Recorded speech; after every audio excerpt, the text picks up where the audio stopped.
पंजाब में भी तेज वोटिंग का सिलसिला शुरू हो चला है। सुबह 7 बजे से हालांकि गोवा में वोटिंग शुरू हुई और लक्ष्मीकांत पार्सेकर जो कि मांद्रेम से चुनाव लड़ रहे हैं वह वोट डालने पहुंचे। ये हम आपको वहीं के दृश्य दिखला रहे हैं जो चंद मिनटों पहले उन वोट डालने पहुंचे थे। और लक्ष्मीकांत पार्सेकर मुख्यमंत्री हैं, लेकिन उन्हें भी जरूरत कहीं ना कहीं मनोहर पर्रिकर की रही और उन्होंने बोला कि जिस रूप में मनोहर पर्रिकर लोकप्रिय है उसमें अगर पार्टी चाहेगी तो वो आ सकते हैं। इनका भी यही राय थी और अमित शाह की बीजेपी अध्यक्ष ने कहा कि अगर हम लोग जीतेंगे तो हो सकता है वो फैसला बाद में लिया जाएगा। लेकिन तो इसका मतलब यह है कि लक्ष्मीकांत पार्सेकर सीएम होकर भी सीएम के कैंडिडेट नहीं है क्या? ये भी एक सवाल है, लोगों के जहन में आएगा। लेकिन यहां से वोट डालने के बाद जब निकले तो कुछ ऐसे ही सवाल पत्रकारों ने भी उनसे पूछे। उन्होंने क्या कहा, हालांकि फिलहाल वो देखिए दिखला रहे हैं, तो ये हम आपको सुनाएं। उससे पहले ये बतला दें कि बीते 5 वर्ष से लक्ष्मीकांत पार्सेकर की अगुवाई में जो सरकार चल रही है गोवा में, बहुत सारे सवाल ऐसे जिसको इन्हीं दौर में उठाया है कांग्रेस ने, क्या क्या गड़बड़ी थी। लेकिन इनकी बात सुनाए उससे पहले हमको लगता है एक हिस्सा आपको सुनाते हैं कि चूंकि साहिल जोशी के साथ मनोहर पर्रिकर है। हमारे साथ है मनोहर पर्रिकर, देश के रक्षा मंत्री, और अभी अभी उन्होंने वोट डाला है और कुछ बातें कही है उस पर हम उनसे बात करना चाहेंगे, पूछना चाहेंगे। पर्रिकर जी, आपने कहा कि दिल्ली जाके आपका 4 किलो कम हुआ है, वेट आपका कम हुआ है, फिश करी आपको ज़्यादा अच्छी लगती है, इससे क्या हम मतलब निकालें? इसका मतलब खाने में गोवा का फूड अच्छा है। नहीं, सिर्फ इतना ही मतलब है कि आपको वजन यहाँ पर आप इतना ही निकालो ना, आप क्यों उसमें से सोचते हैं? आपने कहा अमित शाह ने जो कहा उस पर ध्यान दीजिए। वही मैंने नहीं कहा, आप मुझे पूछ रहे हैं।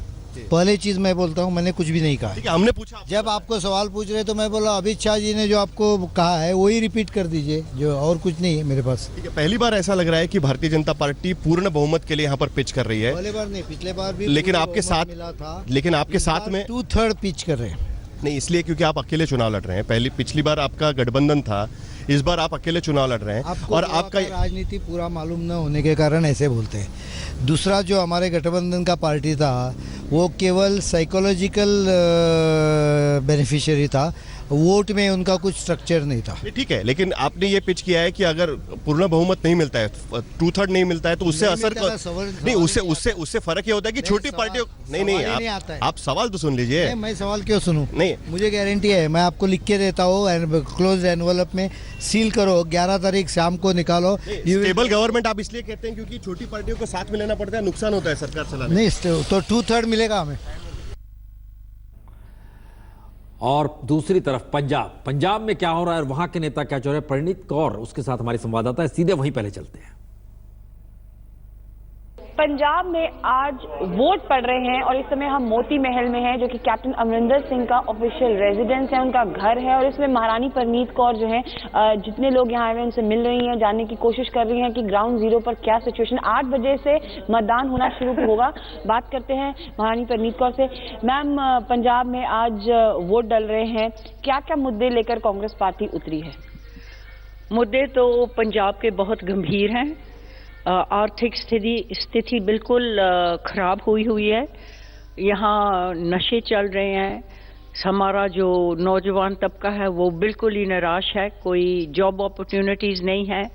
हमारे किसानों के ऊपर भी संकट आई हुई है, आपको पता, आप रोज़ देखते हो।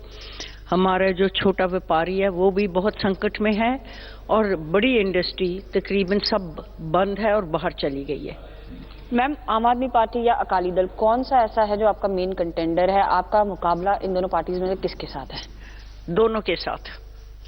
मैम, आम आदमी पार्टी कह रही है कि मालवा तो हमारा है, हम इसको जीत चुके हैं। कहीं ना कहीं पहले काउंटिंग हो ले, इनको गलत फहमी है क्योंकि ये मालवे से ही 4 MP लेके गए थे। 2 इनके अलग हुए हैं, 2 इनके अलग हुए हैं और इनसे काम नहीं हुआ कोई। और मेरे ख्याल में इनको हमारे से डरना चाहिए।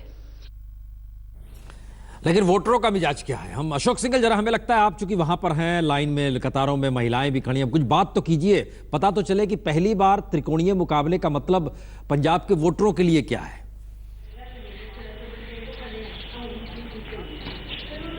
बिल्कुल प्रसन्न, पहली बार त्रिकोणीय मुकाबला है और खास बात यह है कि कुछ नए वोटर भी हैं। युवाओं का काफी भागीदारी रहती है इस चुनाव में। उनसे भी बात करने की कोशिश करते हैं। यहाँ पे देख सकते हैं लंबी लंबी लाइनें लगी हैं वोटर्स की। यहाँ पे एक युवा वोटर हमको दिखाई दे रहा है। आप पहली बार वोट डालने आई हैं? हाँ जी। कितना उत्साहित हैं पहली बार वोट डालने को लेकर के? ठीक है, इट्स वेरी मच नॉर्मल। मतलब इतना कोई एक्साइटमेंट नहीं है, but still I would contribute, so it's a good feeling. किन मुद्दों को आपको लगता है प्रभावित किया है कि उस मुद्दे पे आप वोट डालने वाली हैं? काफ़ी कुछ है, लाइक अमृतसर को ही ले लो तो प्रेजेंटली रोड्स बहुत बुरी हैं। Then the remaining poverty, corruption, they do have their role, but mainly roads. अगर मुझसे पर्सनली पूछा जाए तो रोड्स मुझे काफ़ी तंग करती हैं। पिछले बार चुनाव में और इस बार के चुनाव में क्या फर्क लगता है आपको? पिछली बार मैं माइनर थी, मुझे कोई इतना आइडिया नहीं है, तो इस बार मुझे ज़्यादा पता चला है। आप काफी चुनाव देख चुकी हैं, किस ढंग से देखती हैं इस बार के मुद्दे जो हैं और पिछली बार के मुद्दों में क्या फर्क लगता है आपको? पिछली बार भी जो थे वही सेम मुद्दे इस बार भी हैं। जो सड़कें हैं, जो सफाई है, जो जगह जगह कूड़े के ढेर लगे हैं, कोई सफाई करने नहीं आता, कोई कूड़ा उठा। सबसे जो स्वच्छ भारत के लिए बोलते हैं उसके लिए कुछ भी इंतजाम नहीं है। तो इसलिए सबसे ज्यादा है कि सफाई और सड़कें चाहे बनी है पर सफाई का बिल्कुल भी ध्यान नहीं। जगह आम आदमी जगह पार्टी मैदान में है इस बार, पहली बार त्रिकोणीय मुकाबला है, तो क्या फर्क है इस बार के चुनाव में? आम आदमी ठीक है, जो ऑलरेडी जो गवर्नमेंट है उसके लिए तो उनके लिए काफी चुनौती है, क्योंकि आम आदमी पार्टी और कांग्रेस जो उनके मुकाबले में बहुत ज्यादा आगे हैं। देखो आगे क्या चलता है, पता चलेगा रिजल्ट के बाद। यहाँ कुछ और लोग खड़े हैं, आपसे जानते। इस बार मुद्दे जो हैं, कई तरह के मुद्दे विपक्षी पार्टियां लेके आ रही हैं रूलिंग पार्टी के खिलाफ। रूलिंग पार्टी कह रही है हम हैट्रिक लगाएंगे, लेकिन वो कह रहे हैं कि ड्रग का मुद्दा है, विकास नहीं हुआ, वो कह रहे हैं विकास हुआ है। आपको क्या लगता है किन मुद्दों को ज्यादा इस बार उठाया गया है? क्या मुद्दे हैं इस बार के चुनाव में? Drugs, corruption and demonetization, of course. These are the main issues which I think would contribute to the downfall of ruling alliance. आपको सर क्या लगता है इस बार के मुद्दे क्या हैं? किस ढंग से ये चुनाव पिछले चुनाव से अलग है?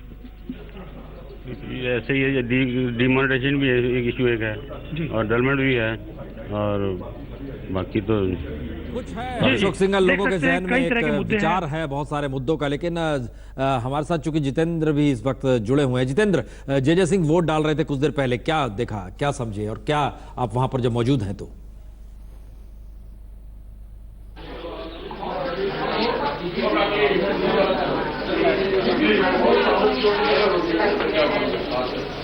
जनरल जे सिंह हैं जो कि वोट डालने पहुंचे थे पटियाला में, कैप्टन के खिलाफ चुनाव लड़ रहे हैं अकालियों की टिकट पर।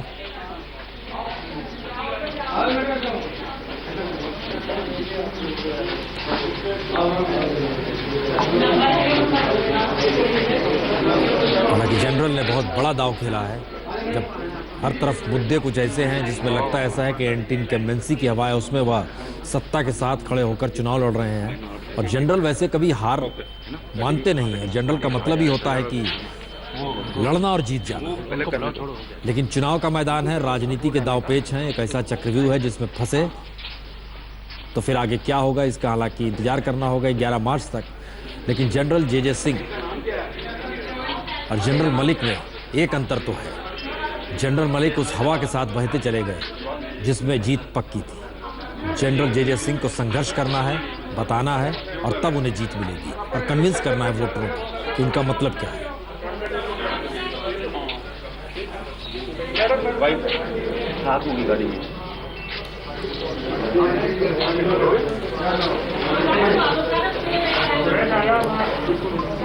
जितेंद्र, आपको आवाज आ रही है तो बताइए भाई, वोट डाल रहे हैं, क्या आस है, क्या उम्मीद है? पटियाला में है और पटियाला में कैप्टन के खिलाफ जनरल का उतरना कितना मायने वोटरों के लिए रहता है?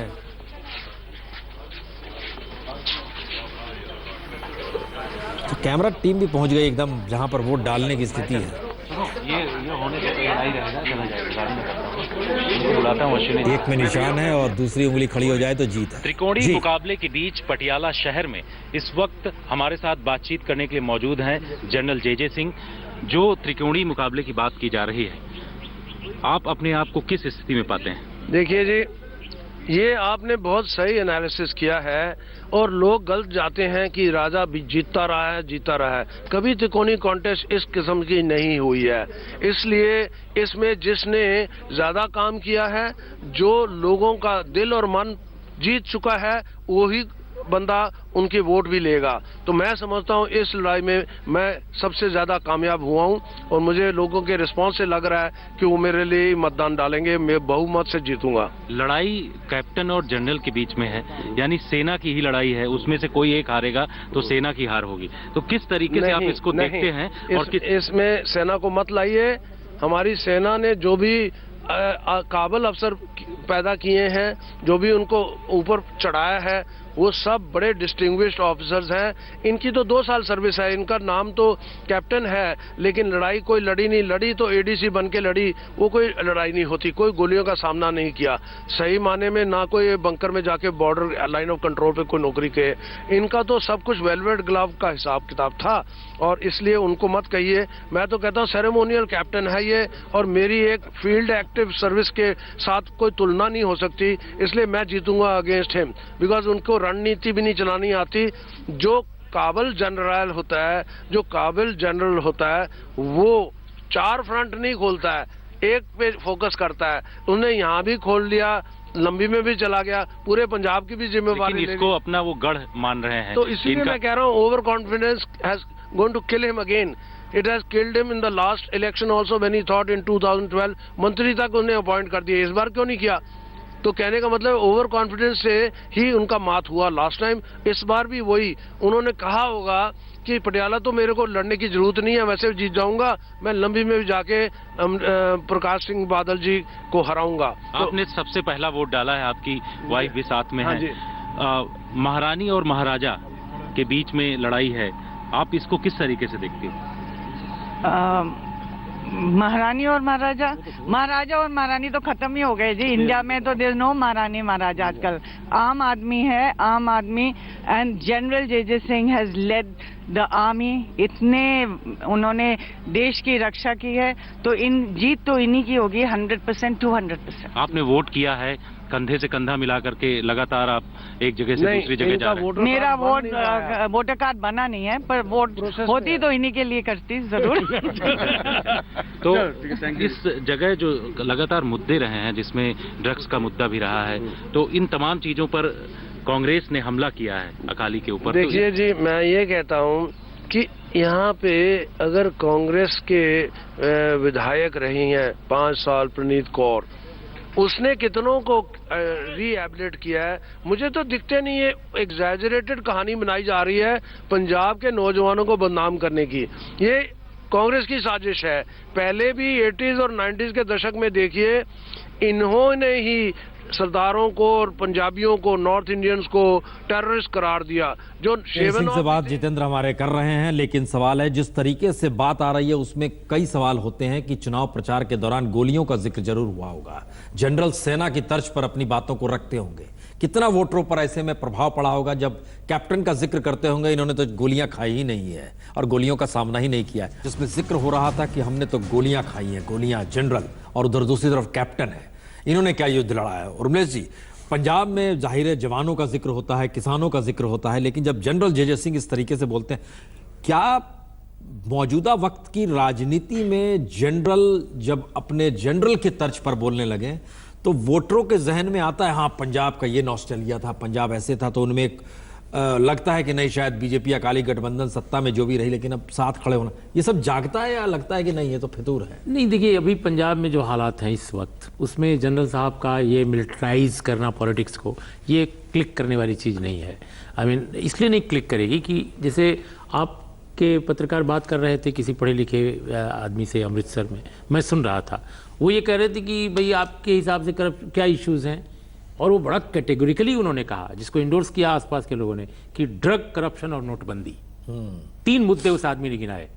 मैं समझता हूँ कि जो जर्नलिस्ट जो वहाँ विजिट कर रहे हैं इलेक्शंस में, वो भी जब वहाँ से लौटते हैं तो हम लोगों की बात होती है। मैं स्वयं एक बार गया था पंजाब, मुझे भी लगता है कि ये 3 इशू सबसे बड़े इशू हैं। ऐसे में कोई जनरल जाए, कोई सितारा चला जाए, कोई क्रिकेटर चला जाए, वो उतनी बड़ी बात नहीं है। ये उन जगहों पर होता है जहां राजनीतिक मुद्दे ज्वलंत नहीं हो। अचानक कोई सितारा आ गया, कोई हीरोइन आ गई, कोई हीरो आ गया, कोई क्रिकेटर आ गया, तो थोड़ी देर तक जनता के बीच में एक मोबिलाइजेशन हो जाता है कि चलो जी इनको देख लो। पंजाब में तो हर घर में सेना के लोग रहे हैं। इसका एक दूसरा रूप संजय जी, धर्मेंद्र चुनाव जीतते हैं, विनोद खन्ना चुनाव जीतते हैं, यह भी फिल्मी अंदाज में सिद्धू अपने आप को ढाल चुके हैं, एक हास्य व्यंग कलाकार हैं या फिर मान है, पुग्गी है, ये सारे कैरेक्टर्स जब निकल कर आते हैं तो पंजाब जैसे राज्य का मिजाज क्या इस तरीके से ग्लैमर वे में देखने का हो गया है या देश की पॉलिटिक्स ही वैसी हो गई है? नहीं प्रसून जी, आपने 4 नामों का जिक्र किया, हो सकता है 4 और ले लें और 4 और ले लें, इसके बाद आपकी गिनती रुक जाएगी। पंजाब में 117 लोगों को चुनाव जीतना है, 117 एमएलए चुनाव जीते जाएंगे, 4, 10, 12 के बाद गिनती रुक जाती है। ग्लैमर वर्ल्ड की अपनी एक लिमिटेशन है। चुनाव जीतने के लिए आम जनता के बीच रहना, तो वहां भी रुक जाती है कि सीएम और डिप्टी सीएम के बाद कौन, नाम याद नहीं आने लगता है, मुश्किल हो जाती है। यही स्थिति दिल्ली में हो गई। क्या मैंने आपको नाम याद है? केजरीवाल के बाद भी नाम मनीष सिसोदिया के बाद रुक जाता है, प्रधानमंत्री मोदी के बाद दूसरा नाम कैबिनेट मिनिस्टर में चीजें रुक जाती है। ये हर जगह हो रहा है ना कि गिनती तो रुक जा रही है। तो मैं ये एक दूसरा पहलू है, मैं इसको भी कहता हूं कि अब चाहे आप सेंट्रल कैबिनेट का ही नाम ले लीजिए, 2-4 नाम के बाद आप 5वें 7वें नाम पे नहीं जाते, तो ये जो कलेक्टिव रिस्पॉन्सिबिलिटी की जहां तक सवाल है तो वो एक दूसरे तरह की दिक्कत है। लेकिन जिसका जिक्र हम पहले कर रहे थे, जिसकी चर्चा हम पहले कर रहे थे कि क्या ग्लैमर वर्ल्ड एक पॉलिटिक्स में आपको एक 2 कदम आगे ले जाता है, तो मैं कहता हूं उसकी एक लिमिटेशन है। और जैसा हमने जिक्र किया कि ग्लैमर वर्ल्ड से अगर सारे के सारे ग्लैमर वर्ल्ड से आ जाएं तो क्या पूरे ऐसे लोग जो राजनीति में जिन्होंने कई साल लगाए, क्या वो सारे चुनाव हार जाएंगे? मुझे लगता है ऐसा होगा। राजनीति की जरूरत हो गई है लेकिन कि उनको ले आइए, उनके जरिए कुछ जीतिए और फिर आगे बढ़ जाइए।